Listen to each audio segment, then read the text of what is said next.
శుక్లాంబరధరం విష్ణుం శశివర్ణం చతుర్భుజం ప్రసన్నవదనం ధ్యాయేత్ సర్వవిఘ్నోపశాంతయేత్. గురుర్బ్రహ్మా గురుర్విష్ణుః గురుర్దేవో మహేశ్వరః గురుః సాక్షాత్ పరబ్రహ్మ తస్మై శ్రీగురవే నమః.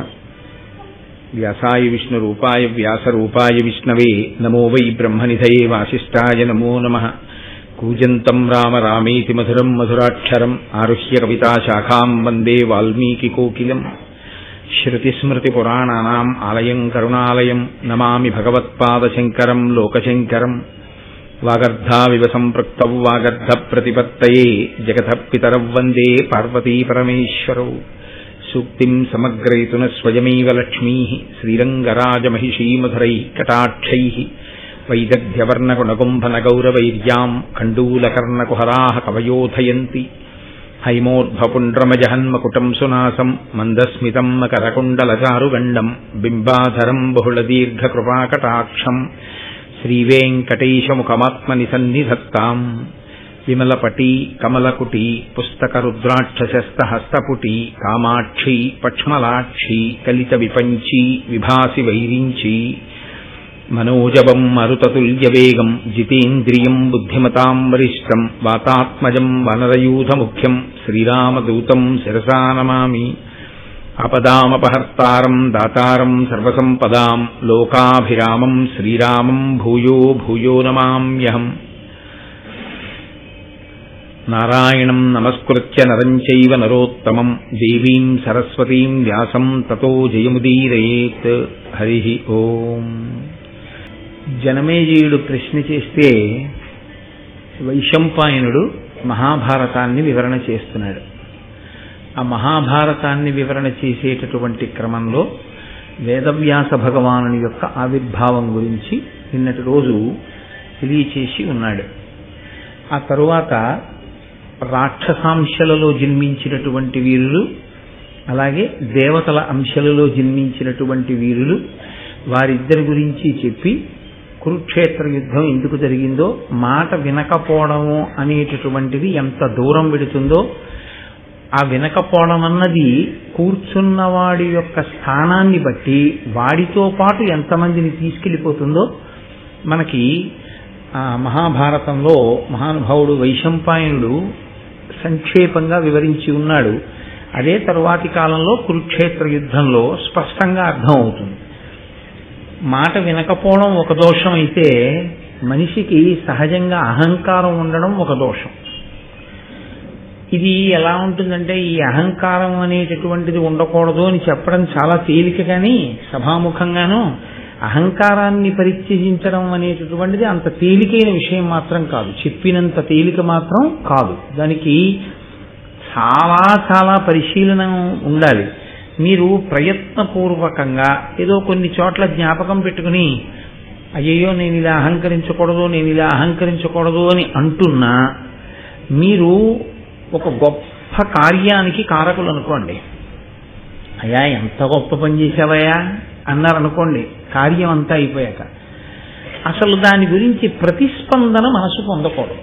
అంటే అవును నేనే కదా చేశాను అన్న పొంగు రాకూడదు. ఎవడో విమర్శ చేశాడు, మీరు ఎంత మంచి పని చేయండి ఎవడో ఒకడు ఏదో ఒక విమర్శ చేస్తుంటాడు. అది కువిమర్శ, సరి అయిన విమర్శ అని మీరు ఆలోచించడం, అది కువిమర్శ అని మీకు అనిపించింది అనుకోండి, దానికి పెద్ద ప్రాధాన్యత ఇవ్వకుండా ఉండడం. అది సహేతుకమైన విమర్శ అనుకోండి, దాన్ని స్వీకరించడం. అంతవరకు ఉంటే మనని మనం దిద్దుకోవడం అవుతుంది. లేకపోతే ప్రతి చిన్న మాటకి కుంగిపోవడం అనేటటువంటి లక్షణం వచ్చింది అనుకోండి, వాడి జీవితం మృత్పిండం అయిపోతుంది. అంటే కింద పడినటువంటి మట్టి ముద్దలా అయిపోతాడు, ఇక పైకి లేవలేడు. ఈ అహంకారము అనేటటువంటిది చాలా విచిత్రంగా ఉంటుంది. ఇది మనిషి పొంది ఉండడానికి ఇదిగో ఇదొకటి కారణము అని మీరు చెప్పడం కుదరదు. అహంకరించడానికి కారణాన్ని కొత్తగా ఎక్కడి నుంచో తెచ్చుకోవలసిన అవసరం ఏమి ఉండదు. ఏదో ఒకటి వెతుక్కుని ఇదిగో దీనికి నేను అహంకరించవచ్చు అనుకుని అహంకరిస్తూ ఉంటాడంతే. ఒకడికి నేను పొడుగ్గా ఉన్నానన్న అహంకారం, ఒకడు పొట్టిగా ఉన్నానన్న అహంకారం, ఒకడికి నల్లగా ఉన్నానన్న అహంకారం, ఒకడికి తెల్లగా ఉన్నానన్న అహంకారం, ఒకడికి చదువుకున్నానన్న అహంకారం, నాకు ఈ చదువు రాలేదని ఒకటి అహంకారం, ఒకడికి డబ్బు ఉందని అహంకారం, ఒకడికి నాకు లేదని అహంకారం. అసలు మనిషి అహంకరించడానికి కొత్తగా కారణం అన్నది వెతుక్కోవలసిన అవసరం ఉండదు. దాంట్లో మనిషి తాదాత్మ్యత పొందవలసినటువంటి స్థితికి వశుడైతే ఏదో కారణాన్ని వెతుక్కుంటాడు. చిత్రం ఏంటంటే అన్నిటికన్నా ఆశ్చర్యకరంగా ఉంటుంది. తల్లిలో తండ్రిలో అధికారంలో ఉంటాడు, అందుకని బిడ్డలకు అహంకారం లేదు. భర్త అధికారంలో ఉంటాడు, భార్యకు అహంకారం. భార్య అధికారంలో ఉంటుంది, భర్తకు అహంకారం. తండ్రి గారు చాలా కీర్తి ప్రతిష్టలు వహించిన వాడై ఉంటాడు, అందుకని బిడ్డలకు అహంకారం. భర్త గొప్పవాడని భార్యకు అహంకారం, భార్య చాలా గొప్పది లబ్ధ ప్రతిష్ఠురాలని భర్తకు అహంకారం. పోనీ వీడికి ఏమైనా ఉందా అహంకరించడానికి? నీకు ఇది ఉందా అని అడిగారు అనుకోండి, నీకు ఏ గొప్పతనం ఉందా అహంకరిస్తున్నావు అని అడిగారు అనుకోండి, మా ఆయన గొప్పవాడు అందుకు అహంకరిస్తున్నాడు. ఏమైనా నీకు దేనికయ్యా అహంకారం అన్నారు అనుకోండి, మా ఆవిడ చాలా గొప్పది అందుకు ఈయనకి అహంకారం. కాబట్టి దానికి అర్థమేం ఉండదు. ఈ అహంకారం వల్ల వచ్చేటటువంటి సమస్యలు, ఈ అహంకారం వల్ల వచ్చేటటువంటి ఇబ్బందులు 1-2 ఉండవు. అది యథార్థమైనటువంటి వృత్తాంతాన్ని వ్యాసుడు మనకి భరతవంశ క్రమంలో అందచేశారు. దాన్ని నన్నయ్య గారు ఋషితుల్యుడు కనుక ఆంధ్రీకరించి కొన్ని అద్భుతమైనటువంటి అమృతభాండ సమానమైనటువంటి విషయాల్ని మనకు అందించారు. దీన్ని కొంచెం మీరు జాగ్రత్తగా పరిశీలించగలిగితే మనిషిని ఎంతో ఉన్నతికి తీసుకెళ్తుంది, మనిషికి ఒక గొప్ప ఆలంబనాన్ని ఇస్తుంది. అంత తొందరగా ప్రతిదానికి అహంకరించకుండా వినయంతో నిలబడగలిగినటువంటి స్థితిని అందచేస్తుంది. అది చాలా గొప్పగా ఉంటుంది. చంద్రశేఖర పరమాచార్య స్వామి వారు కంచికామకోటి పీఠాధిపత్యం వహించారు. ఆయనకి నడిచే దేవుడు అని పేరు. అంతటి వైభవాన్ని, ప్రపంచవ్యాప్తమైనటువంటి కీర్తి ప్రతిష్టల్ని పొందారు ఆయన. అటువంటి మహాపురుషుడు ఒకానొకప్పుడు ఆయన ఇలా నడిచి వెళ్ళిపోతూ ఉంటే రోడ్డుకి ఇరుప్రక్కలనున్నవారు కూడా నేల మీద పడి ఉండేవారు. ఒకానొక సందర్భంలో అయితే ఆయన ద్రవిడ దేశంలో నడిచి వెడుతుంటే 96 ఏళ్ల వయస్సులో ముందు తొట్టి రిక్షా వెడుతుంటే దాన్ని పట్టుకుని ఆయన నడిచి వెడుతుంటే, తొట్టి రిక్షా ఎక్కకూడదా అని మీరు అడగచ్చు, సన్యాసి వాహనం ఎక్కకూడదు. అందుకని ఆయన నడిచి వెడుతుంటే ఎదురుగా బస్సుల్లో వస్తున్న వాళ్ళు చెప్పులు బస్సుల్లో విప్పేసి రోడ్డు 2 పక్కల బస్సులు ఆపేసి కిందకి దిగిపోయి 2 పక్కల ఆయన వెళ్ళిపోయేంత వరకు నేల మీద పడి నమస్కారం చేస్తుండగా ఆయన నడిచి వెళ్ళిపోయేవారు. వెళ్ళిపోయిన తర్వాత బస్సులు వెళ్ళేవి. తమంత తాముగా అన్ని కోట్ల మంది నీరాజనాలు పట్టారు ఆయనకి. అంతటి మహాపురుషుడు ఒకసారి మాట్లాడుతూ అన్నారు, ఇంతమంది నాకెందుకు నమస్కరిస్తారో తెలుసా?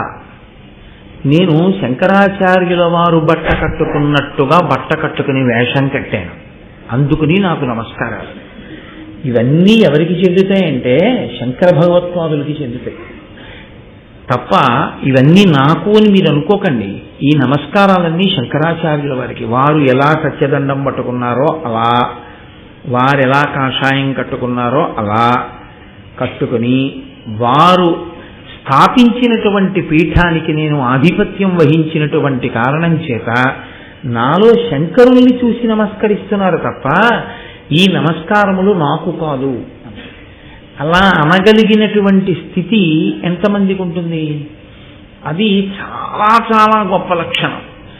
ఎన్ని ఉన్నా తాను అంత వినయంగా ఉండగలగడం, తాను అంత మర్యాదతో ప్రవర్తించగలగడం, దేని చేత కూడా తాను ఆ గొప్పగా ఇదంతా నాదే అనేటటువంటి అహంకారాన్ని పొందకుండా ఉండగలగడం, అన్ని విభూతులు ఈశ్వరుడు ఇచ్చిన అత్యంత వినయంతో ప్రవర్తించగలగడం, ఇది అంత తేలిగ్గా అబ్బే విషయం కాదు. ఇక అహంకారం అంటారా, అది పొంది ఉండడానికి ఏమీ నేర్చుకోక్కర్లేదు, ఏమీ తెలియకపోవడమే అహంకారం పొంది ఉండడానికి ప్రధానమైనటువంటి కారణం. అన్నీ తెలిసి నాకు అణిగిమడిగి పడుంటుంది, ఏమీ నాకు ఎగిరిగిరి పడుతుంది అని మనకి తెలుగులో ఒక సామెత. అలా చాలా అద్భుతమైనటువంటి గాథ. నిజంగా మనుష్యుడిగా పుట్టినటువంటి ప్రతి వాడు మహాభారతంలో చదివి తెలుసుకుని అనుష్ఠానంలోకి తెచ్చుకోవడానికి ఆదర్శంగా తీసుకోవలసినటువంటి గాథ. అన్ని ధర్మ సూక్ష్మములతో కూడుకున్నటువంటి గాథ. ఆద్యంతము అంత ఎంత గొప్పగా ఆవిష్కరించారు మహానుభావుడు నన్నయ్య గారు. మీరు ఆ కథాక్రమాన్ని పరిశీలనం చేదురు గాని నేను నిన్నను ఆ కథ ప్రారంభం చేసి ఉన్నాను. బృహస్పతి కుమారుడు కచుడు, శుక్రాచార్యుల వారి కుమార్తె దేవయాని. శుక్రాచార్యుల వారు రాక్షసరాజైనటువంటి వృషపర్వుడికి మంత్రి. బృహస్పతి కుమారుడైనటువంటి కచుణ్ణి దేవతలందరూ ప్రార్థన చేశారు, నువ్వు త్రికరణ శుద్ధిగా గురువుని సేవించు. గురువు దగ్గర మాయోపాయంతో విద్య నేర్చుకోమని పంపించడం కొన్ని కోట్ల జన్మలు నశించిపోని పంపించడం. మాయోపాయంతో గురువు దగ్గర విద్య నేర్చుకోకూడదు. కాబట్టి గురు శుశ్రూష చేసి నేర్చుకో. ప్రధానంగా శుక్రాచార్యుల వారి దగ్గర ఏం తెలుసుకోవాలంటే మృత సంజీవని విద్య తెలుసుకో. ఆయన దగ్గర ఆ విద్య ఉన్న కారణం చేత చనిపోయిన వాళ్ళని బ్రతికిస్తున్నాడు శుక్రుడు. మనకి అలా బ్రతికించగలిగినటువంటి ఆ మంత్రశక్తి లేదు. ఆ కారణం చేత రాక్షసుల చేతిలో మడిసిపోయిన దేవతలు మళ్లీ ప్రాణం పొందే అవకాశం కలగట్లేదు. కాబట్టి గురువుని సేవించి నువ్వు ఆ విద్య నేర్చుకో. ఆయన వెళ్ళి అదే చెప్పాడు, నేను బృహస్పతి కుమారుణ్ణనే చెప్పాడు. అంతే గౌరవించాడు శుక్రాచార్యుల వారు. ఆదరించాడు, దగ్గర కూర్చోబెట్టుకున్నాడు, చదువు నేర్పుతున్నాడు. ఇక్కడ విచిత్రం ఒకటి ఉంది. ఇంత చదువుకున్నవాడైనా, ఇంత తపోనిష్టాగరిష్ఠుడైనా, అటువంటి మృత సంజీవిని విద్యని వశం చేసుకున్నవాడైనా, ఇంత ప్రతిష్ట పొందినవాడైనా, దేవగురువు బృహస్పతి ఎటువంటి వాడో తాను అటువంటి వాడైనా, శుక్రాచార్యుల వారికి అధిగమించలేని బలహీనత ఒకటి ఉంది. ఏమిటా బలహీనత అంటే ఆయనకు ఒక్కతే కూతురు దేవయాని. ఆయన ఆ దేవయాని మనసు గాయపడడాన్ని కించిత్ ఇష్టపడడు. దేవయాని ప్రీతి చెందితే శుక్రాచార్యుల వారు చాలా రెట్లు ప్రీతి చెందుతాడు. దేవయాని ప్రీతి పొందకపోతే శుక్రాచార్యుల వారు ప్రీతి పొందాలి. కాబట్టి ఇప్పుడు శుక్రాచార్యుల వారి దగ్గర మృత సంజీవని పొందాలంటే దేవయాని ప్రీతి కూడా పొందాలి. అయితే ఇక్కడ ఒక ధర్మ సూక్ష్మాన్ని మీరు గమనించవలసి ఉంటుంది. అలాగే ప్రవర్తించాడు కచుడు. అలాగే ప్రవర్తించాడు అన్నప్పుడు కచుడు బ్రహ్మచారి, దేవయాని కన్య.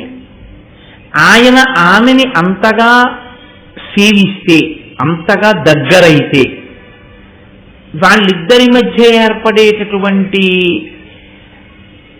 ఆ అనురాగము, ఆ ఇద్దరి మధ్య ఏర్పడేటటువంటి ప్రేమ చివరికి ఏ స్థితిని పొందాలి అన్న విషయంలో ఎవరికి ఉండేటటువంటి నియమాల చేత వాళ్ళు సంస్కారాన్ని పొంది ఉంటారు. యువతలి వారు అవతల వారిని ఏ కారణం చేత అలా చూస్తున్నారు అన్నదాన్ని బట్టి దగ్గరగా ఉన్నా హృదయములు పవిత్రంగా ఉంటాయి. అలా చూడడం చేత కాకుండా చూడడంలో దోషం ఏదైనా ఉంటే ఇవి వేరు పరిణామాలకి దారితీస్తాయి. అదే జరిగింది ఈ కథలో.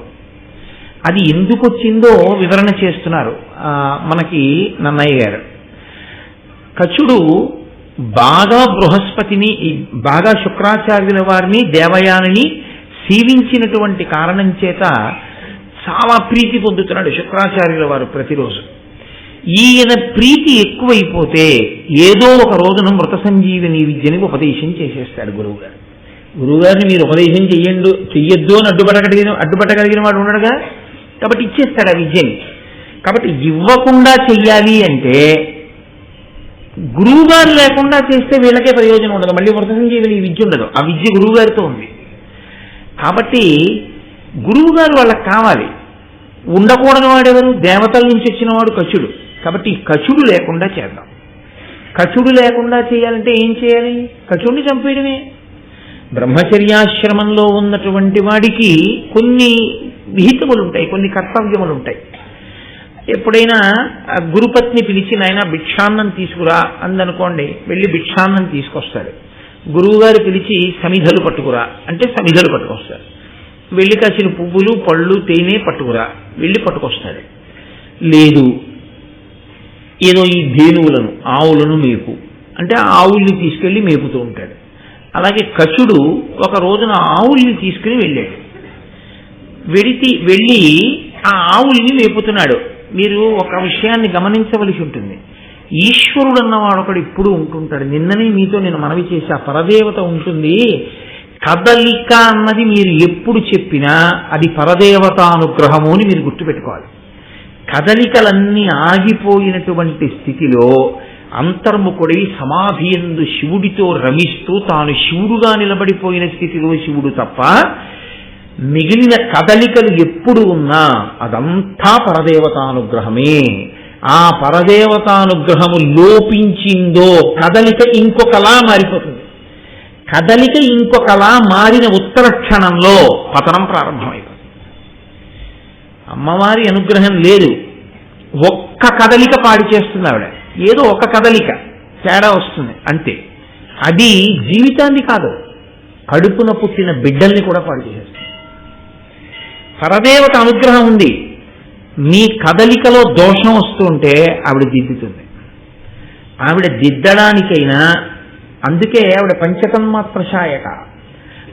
ఆవిడ వీడిలా ఇంద్రియ లౌల్యానికి గురి కాని అని విడిచిపెట్టినా ఒక్కటే కారణం, అవతల వ్యక్తి యొక్క ధర్మనిష్ట, అవతల వ్యక్తి యొక్క భక్తి, ఈ రెండిటినీ ప్రాతిపదికగా తీసుకుంటాడు.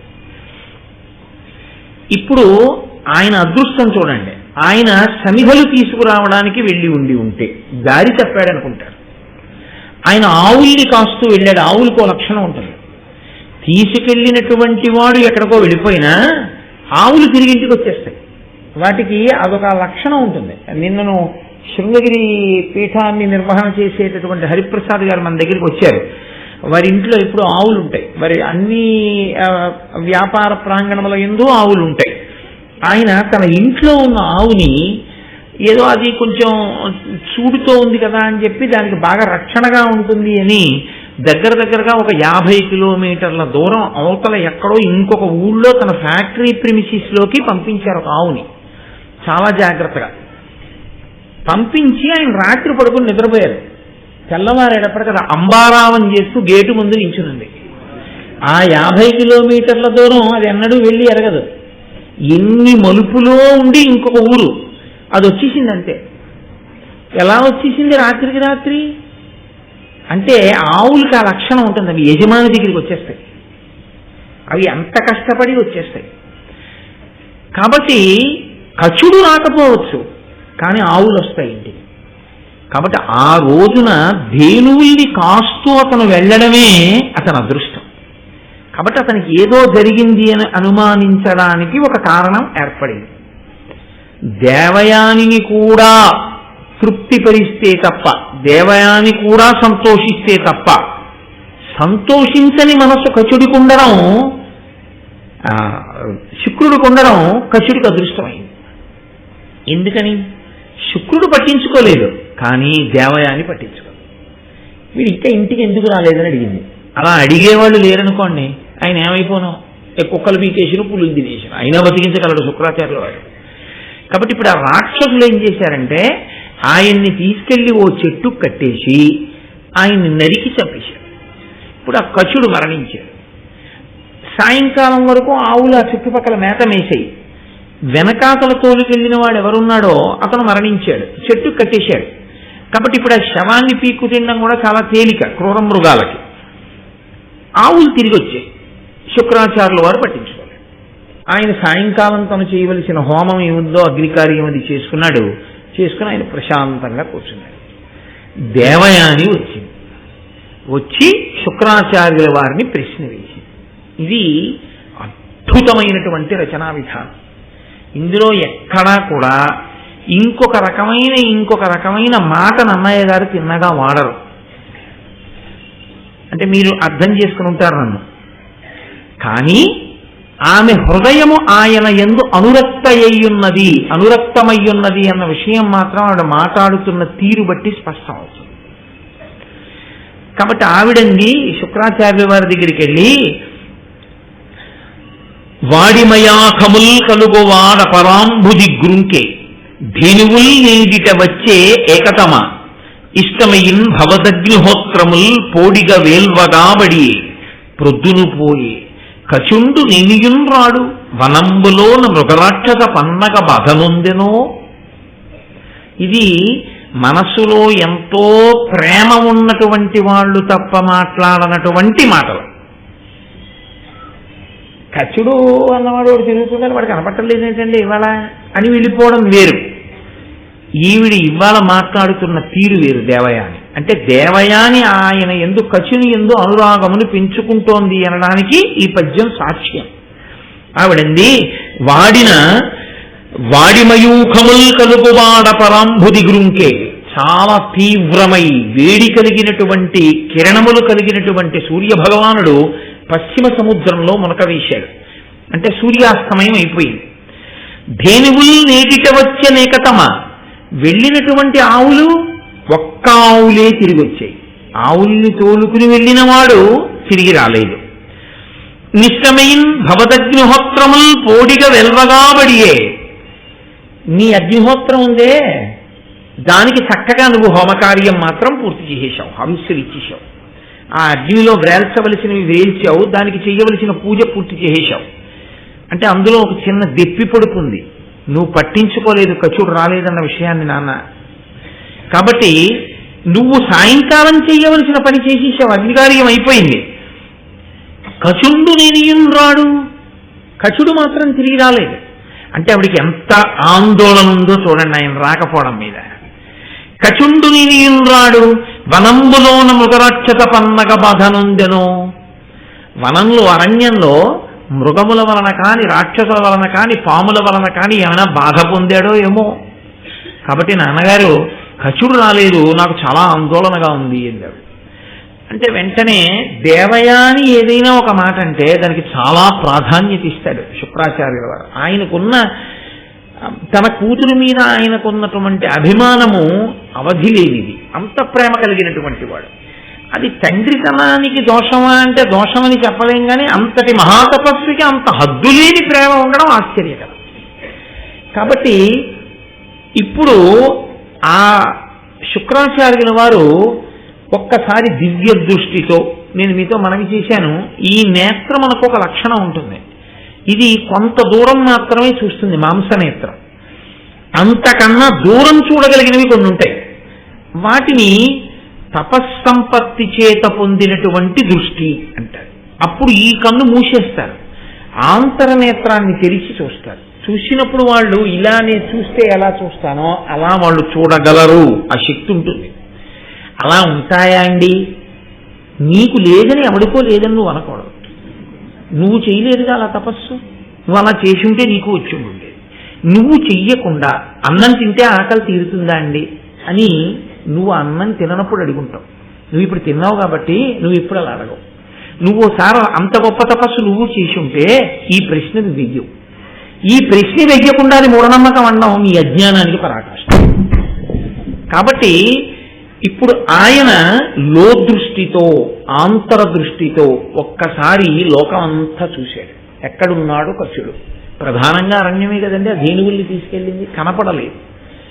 ఏమిటా అని బాగా పరిశీలనంగా చూస్తే ఓ చెట్టుకి కట్టబడినటువంటి శవం కనపడింది. ఆయన అన్నాడు, చంపేశారమ్మా, రాక్షసులు కచుడిని చంపేశారు అసూయ చేత, అదిగో చెట్టు దగ్గర ఉందమ్మా శవం అన్నాడు. వెంటనే దేవయాని చాలా బాధపడిపోయింది. అలా కాదు నాన్నగారు, బ్రతికించాలని ఆయన తన విద్యని స్మరించాడు, మృత సంజీవని స్మరించి. అంటే ఎంత చెప్పు చేతలలో ఉంటాయో చూడండి ఆ శక్తులు. ఒకసారి వశం అయిపోతే అది పెద్ద విశేషం కాదండి. ఒక కుక్క వశం అయితే మీరు బంతి అలా విసిరి పట్టరా అంటే పట్టుకొస్తుంది వెళ్ళి, మీరు రాత్రి పడుకుంటే తిరుగుతూ కాపాడు. ఒక పెద్ద పులి, సహజంగా క్రౌర్యం ఉన్నటువంటి పులి, ఇదిగో ఈ వలయంలోంచి దూరు అంటే దూరుతుంది అలవాటు చేస్తే. ఒక దివ్యమైనటువంటి శక్తిని పొందినవాడు ఆ శక్తిని వెళ్ళి వీడి చెయ్యి అంటే ఆ శక్తి ఆయనకి ఎందుకు వశమై పనిచేయదని మీరు అనుకుంటున్నారు? కాబట్టి పని చేస్తుందంటే